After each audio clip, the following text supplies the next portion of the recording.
What may panibago naman tayong gawain. D9R naman to.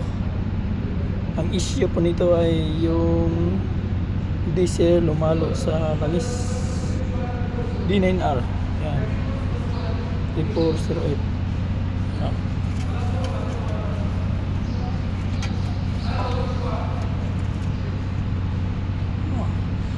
Yan. Yung leader niya gagantas.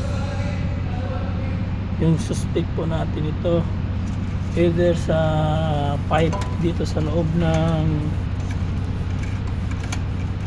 ito, buksan natin yung valve cover, nandito yung pipe nya dito, yung pipeline, baka may butas o maluwag. Dalawa po yan, B-type po ito, kaya yung sa kabila meron din doon yung baka sa loob lang. Kung wala, dito tayo sa transfer pump, yung maliit na yan, isa din to. Pag masira yung oil seal nya, hahalo doon sa loob sa injection pump.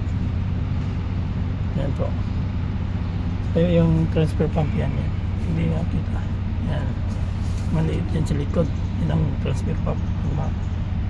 Yung iba naman tutulot dyan pag sira yung oil seal, pero pag nabarahan yung maliit na butas doon sa transfer pump niya, may posibilidad na hahalo doon sa injection pump.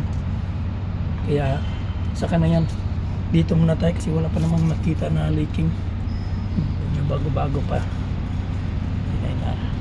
Okay, thank you guys for watching. Update ko lang kayo.